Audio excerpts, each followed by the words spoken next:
bahwa akibat efek-efek kuarantin ini, self isolation ini memang ada beberapa ketidaknyamanan tadi. Dalam pengalaman saya, dalam teori juga bahwa ada dua penyakit besar yang sering terjadi kalau dalam keadaan-keadaan seperti ini.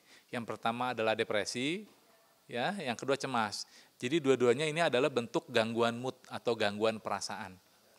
Ya, kalau depresi ini banyak ke arahnya nanti ke arah sedih, hilang minat, merasa hopeless, ya, merasa nggak berguna, nggak bermanfaat, ya, begitu. Kalau cemas itu karena cemas dari dasarnya takut kan.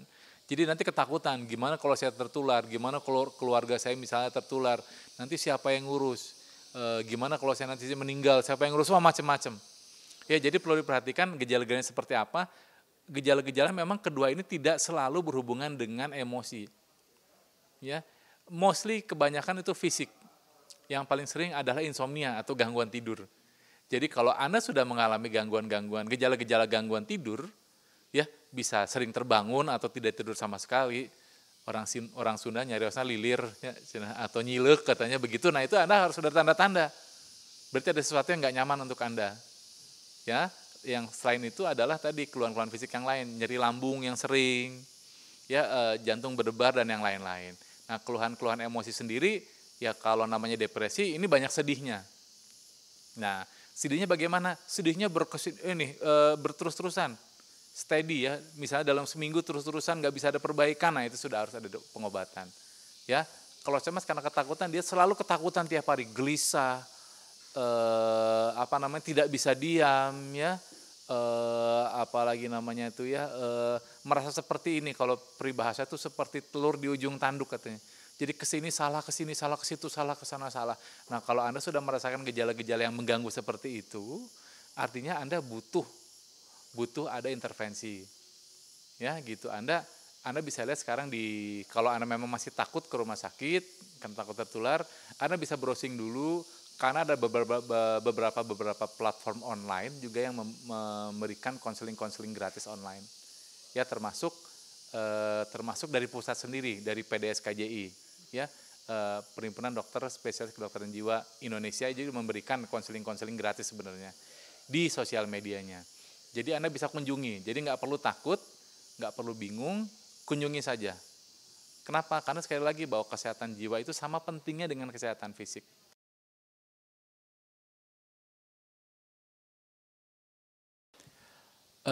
Ada satu lagi yang sering ditanyakan ke saya, gimana tuh panic buying katanya. Ya orang-orang yang belanja berlebihan katanya. Ya jadi kembali lagi bahwa kenapa orang panic buying kan begitu.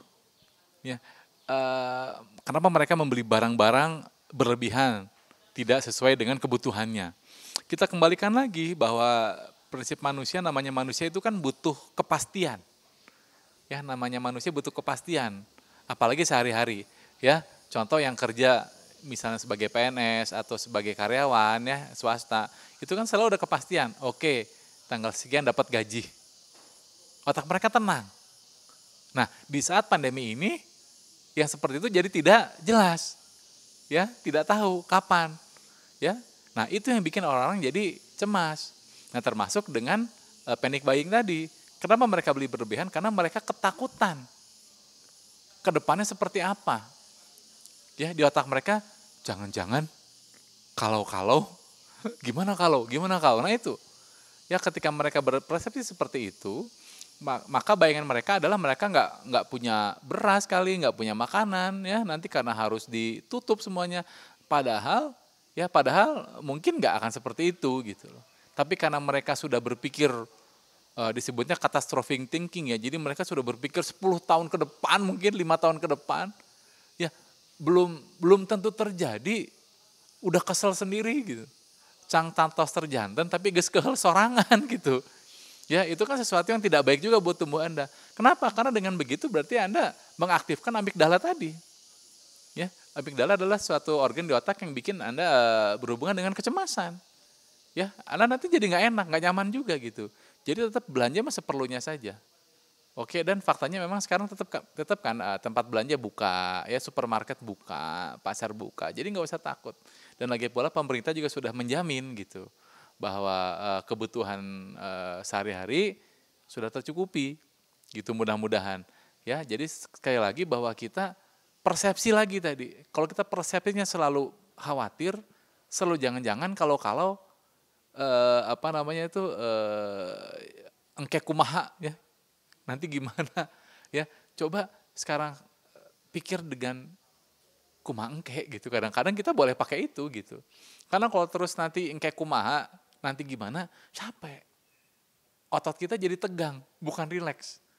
Sementara di saat sekarang sudah tegang dengan kondisi sekarang, harus tambah tegang 2 kali gitu loh. Kita tetap rileks saja, belanja semestinya sesuai dengan kebutuhan saja, ya tidak usah takut. Insya Allah ini kita semua akan lewat. Ya berpikir positif aja, sesuatu seperti ini akan lewat.